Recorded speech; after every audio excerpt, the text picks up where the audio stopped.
اعوذ باللہ من الشیطان الرجیم بسم اللہ الرحمن الرحیم سبح اسم ربک الاعلی الذی خلق فسوی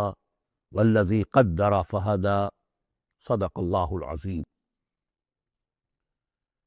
اب جو دو صورتوں کا جوڑا آ رہا ہے، سورۃ الاعلی اور سورۃ الغاشیہ، ان دونوں کے بارے میں یہ بات تو آپ میں سے بہت سے حضرات کے علم میں ہوگی کہ نبی اکرم صلی اللہ علیہ وسلم کا یہ معمول تھا کہ جمعہ اور عیدین کی نمازوں میں آپ ان صورتوں کی قرأت فرماتے تھے،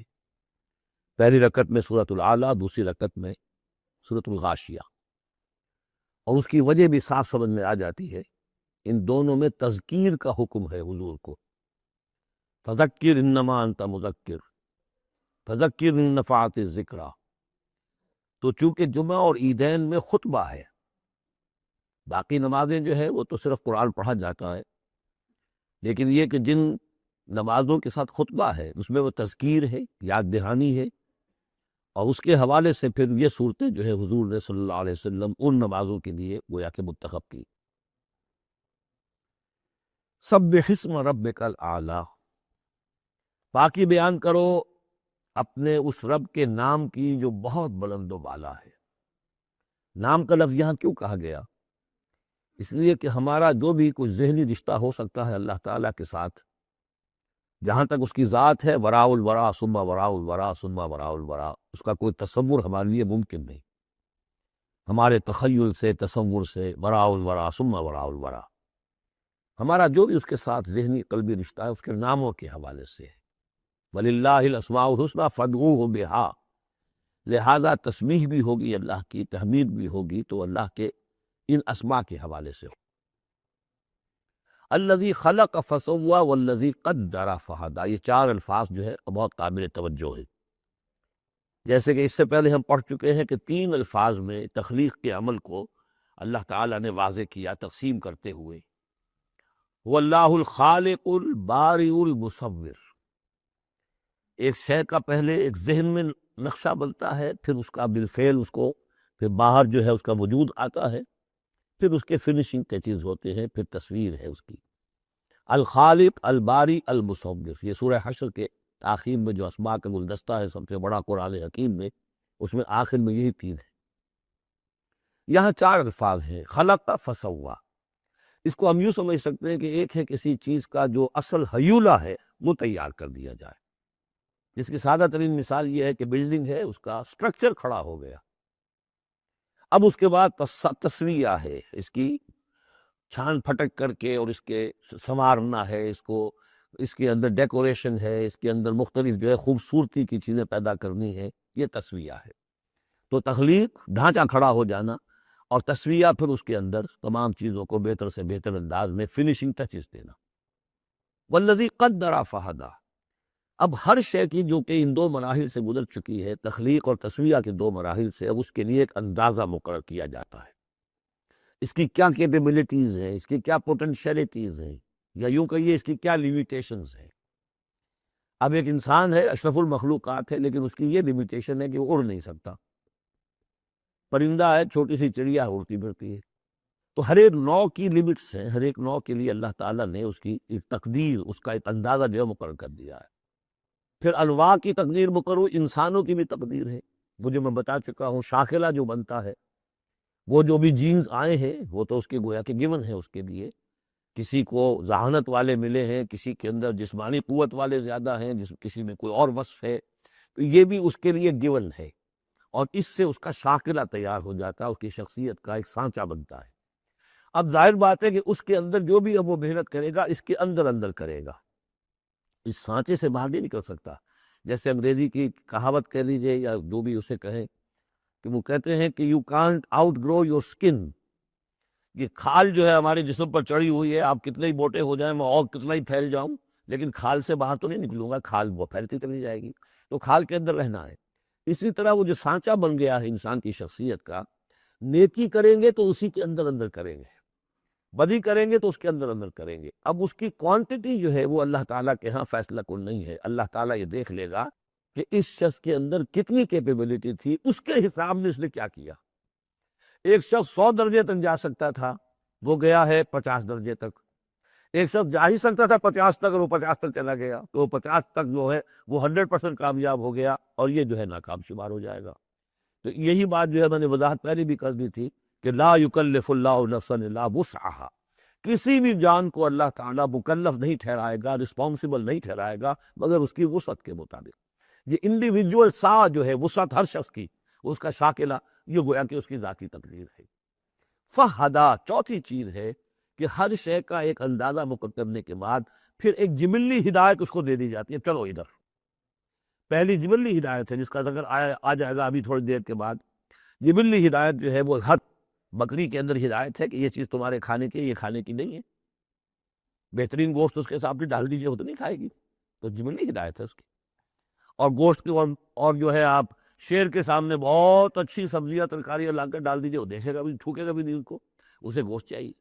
یہ ہے ہر جبلی ہدایت۔ پھر جبلی ہدایت کے اوپر پھر ہدایت کے اور مراحل ہیں جو اللہ تعالیٰ دیتا ہے، پھر وہ اپنی کتابیں نازل فرماتا ہے، اپنے نبی بھیجتا ہے۔ یہ گویا کہ ہدایت کی تکمیل ہے، ورنہ ہدایت تو بنیادی طور پر جو ہے ہر جبلت کے اندر بھی اللہ نے ودیت کر دی ہے۔ تو یہ ہر کریشن کے لیے یہ 4 الفاظ جو یہاں آئے، سبح اسم ربک الاعلی الذی خلق فسوی والذی قدر فہدی والذی اخرج المرعی، وہی ہے کہ جو نکالتا ہے چارہ زمین سے، فجعلہ غثاء احوا، جو شروع میں تو گھاس اگی ہے تو بڑی خوبصورت ہریاول جو ہے، اس کے بعد وہ سیاہ پڑ جاتا ہے اور چورا چورا ہو جاتا ہے۔ سنقرئک فلا تنسیٰ، اے نبی ہم آپ کو پڑھا دیں گے، آپ بھولیں گے نہیں۔ یہ بھی وہی بات ہے جو سورہ قیامہ میں آ چکی ہے، لا تحرک بہ لسانک لتعجل بہ ان علینا جمعہ وقرآنہ، ہمارے ذمہ ہے، آپ یہ مشقت زیادہ اپنے اوپر نہ لیں، یہ ہم کام کر دیں گے، آپ کے سینے میں اس کو جمع کر دیں گے اور پڑھوا دیں گے، ترتیب بھی بتا دیں گے۔ سنقرئک فلا تنسیٰ الا ما شاء اللہ، سوائے اس کے جو اللہ چاہے۔ تو اگر اللہ چاہے، فرض کیجئے اس لیے بات کو واضح کرنے کے لیے، اللہ بلانا چاہے گا تو آپ لاکھ اپنی زبان کو حرکت دیتے رہیں، اللہ تعالیٰ کی قدرت سے تو آپ باہر نہیں نکل سکتے، آخر اللہ تعالیٰ قدیر ہے اللہ شے پر۔ لیکن یہ کہ یہ صرف اس امکان کو ظاہر کرنے والی بات ہے، اس کا یہ مطلب نہیں کہ اس سے یہ نکل آتا ہے کہ قرآن مجید کی کوئی آیت بھی اللہ نے بھلوا بھی دی محمد کو صلی اللہ علیہ وسلم۔ یہ ایسے ہی ہے، قل ان کان للرحمن ولد فانا اول العابدین، اگر اللہ کا کوئی بیٹا ہو تو سب سے پہلے میں پوجوں گا اسے، یہ اس طرح کی چیز ہے۔ الا ما شاء اللہ انہ یعلم الجہر وما یخفی، وہ اللہ تعالیٰ جو ہے وہ تو جانتا ہے، خواہ کوئی بلند آواز سے بات کہی جائے، خواہ اسے چھپایا جائے۔ وَنُيَسِّرُكَ لِلْيُسْرَىٰ، اب یہ لفظ یہاں نوٹ کر لیجئے، یہ آگے بڑھ کر ایک مضمون کھلے گا اس سے۔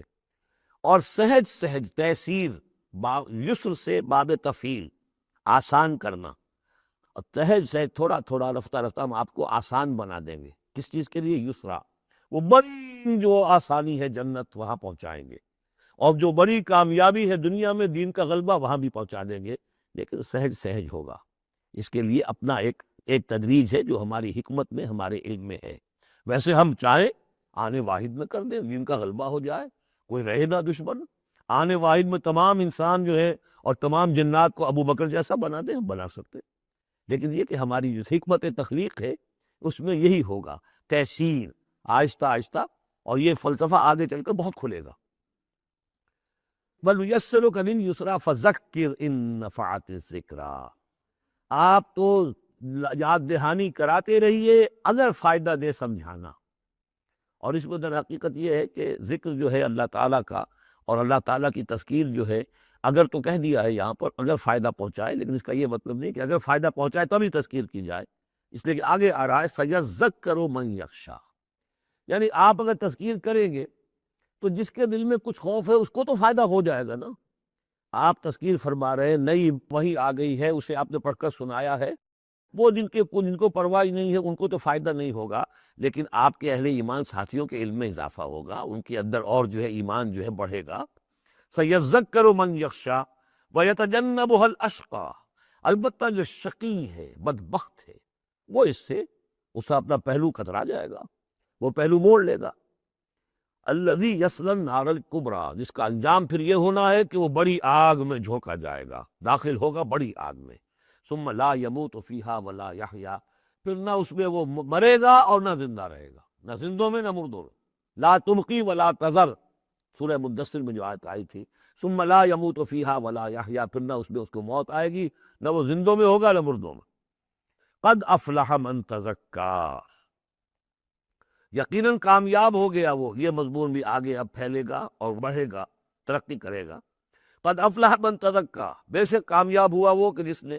تزکیہ حاصل کر لیا، اپنے آپ کو پاک کر لیا۔ یعنی انسانی روح جو ہے وہ اس جسم میں جو قید کی گئی ہے، بنایا گیا بہت بلند، لقد خلقنا الانسان فی احسن تقویم، پھر ڈالا ہے اس میں، اس حیوانی جسد کے اندر، ثم رددناہ اسفل سافلین۔ اب یہ کہ یہاں سے وہ چڑھائی چڑھنی پڑے گی، یہاں سے اوپر اٹھنا ہوگا، آپ کو محنت کرنی ہوگی، ہر انسان کو تزکیہ کرنا ہوگا، فلاح حاصل کرنے کے لیے کچھ اپنے جذبات کو کنٹرول کرنا ہوگا، کچھ اپنی شہوات کو دبانا ہوگا، اپنے نفس کا ضبط نفس کا سامان کرنا ہوگا، کچھ اپنی روح کی تقویت کا سامان کرنا ہوگا، جیسے کہ یہ دو طرفہ پروگرام رمضان کا ہے کہ دن میں روزہ رکھو اور اس حیوانی وجود ہے اسے ذرا کمزور کرو، تھوڑا سا مزمحل کرو، تاکہ اس کا دباؤ جو ہے اس روح ربانی کے اوپر، اس بدن میں کچھ کمی آئے۔ رات کو کھڑے ہو جاؤ اور اس روح کے اندر آبیاری، اس کے اوپر قرآن کے انوار کی بارش کرو، اس سے یہ کہ یہ روح تازہ ہوگی، زندہ ہوگی، اپنے رب کی طرف متوجہ ہوگی۔ یہ ہے عمل تزکا۔ قد افلح من تزکا وذکر اسم ربہ فصلی، اور اس نے دیا نام، اپنے رب کے نام کا ذکر کیا اور پھر نماز پڑھی۔ تو اس میں یہ کہ یہی شکل ہو چکی ہے جمعے کے اندر۔ پہلے جو ہے تذکیر کے لیے خطبہ ہوتا ہے، خطبہ جو تذکیر کے لیے، چنانچہ جو حدیث ہے مسلم شریف میں، حضور کا معمول کیا تھا جمعے کے لیے، کان للنبی صلی اللہ علیہ وسلم خطبتان یجلس بینہما یقرأ آیات القرآن ویذکر الناس۔ حضور کے دو خطبے ہوتے تھے، اس کے درمیان آپ بیٹھتے بھی تھے تھوڑی دیر کے لیے، حالانکہ خطبے آپ کے ہوتے تھے بہت ہی مختصر، کوئی تھکان کی وجہ سے نہیں آپ بیٹھتے تھے۔ میرے نزدیک یہ کہ جو 2 رکعتیں ہیں ظہر کی، اس کے قائم مقام ہے یہ 2 خطبے۔ ظہر کی 4 رکعتیں ہیں فرض، اور جمعے کی رہ گئی 2، تو 2 رکعتوں کے قائم مقام یہ 2 خطبے ہیں۔ اس کو ظاہر کرنے کے لیے حضور وقفہ ڈال کر اور ان کو 2 خطبے بناتے تھے، لیکن اس خطبے میں کرتے کیا تھے؟ یقرأ آیات من القرآن، قرآن مجید کی آیات پڑھ کے سناتے تھے، ویذکر الناس، لوگوں کو یاد دہانی کراتے تھے۔ اور اس میں معاملہ کیا تھا؟ از دل خیزت بر دل ریزت، زبان کا حجاب تھا ہی نہیں، حضور کی زبان عربی اور جو سننے والے بیٹھے ان کی زبان عربی، تو لمبے چوڑی بات کی ضرورت بھی نہیں تھی، ہمیں تو معنی بتانے پڑتے ہیں، اس کا مفہوم بتانا پڑتا ہے، تب ترجمہ کرنا پڑے گا، کوئی نحوی اشکال ہو بتانا ہوگا، انہیں کوئی ضرورت نہیں تھی۔ مختصر ترین خطبہ ہوتا تھا اور اس میں تذکیر، یاد دہانی، اور اسی میں آتا ہے اصل میں وہ حدیث جو آتی ہے کہ وہ جو میں آپ کو بتا رہا تھا کہ وہاں اللہ کے نبی نے بتایا ہے کہ جو پہلی گھڑی میں، اگرچہ اس میں اختلاف ہے کہ اس سے مراد کیا ہے، ایک رائے تو یہ ہے کہ اشراق کے وقت جو لوگ پہنچ گئے مسجد میں، گویا کہ وہ پہلی ساعت میں مسجد میں آ گئے جمعے کے روز، ان کو اتنا ثواب ملے گا جتنا کہ ایک اونٹ کی قربانی سے ہوتا ہے۔ جو دوسری ساعت میں آئیں گے انہیں اتنا ثواب ملے گا جتنا ایک گائے کی قربانی کا، تیسری ساعت میں آئیں گے ان کو اتنا ثواب ملے گا جتنا ایک بکری یا میڑھا جو ہے اللہ کی راہ میں قربان کیا، چوتھی ساعت میں آئیں گے ان کے لیے ایسا ہے کہ ایک جو مرغی ہے وہ اللہ کی راہ میں صدقہ کر دی، اور جو 5ویں میں آئیں گے وہ ایسے جیسے کہ ایک انڈا اللہ کی راہ میں خیرات کر دیا۔ اس کے بعد جو آتا ہے تو جو فرشتے بیٹھے ہوتے ہیں مسجدوں کے دروازوں پر اور ان کے رجسٹر ہوتے ہیں، ان میں حاضری کا اندراج کرتے ہیں وہ۔ اس کے بعد جب امام کا خطاب شروع ہو جاتا ہے، لیکن وہاں خطبہ ہوتا تھا، خطاب نہیں، ہمارے ہاں تو پھر 2 چیزیں ہو گئی، ایک اردو کی تقریر پھر ایک خطبہ۔ جب امام کا خطبہ شروع ہو جاتا ہے تو اس کے بعد فرشتے اپنے رجسٹر بند کرتے ہیں، یستمعون الذکر،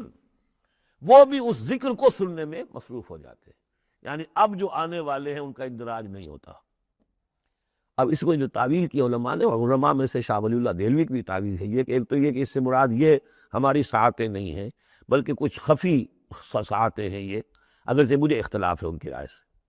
البتہ دوسری بات انہوں نے جو کہی ہے کہ اس میں جو اندراج نہیں ہوتا وہ اس معنی میں کہ فضیلت اب نہیں رہی، فضیلت گئی، فرض کی ادائیگی تو ہو جائے گی،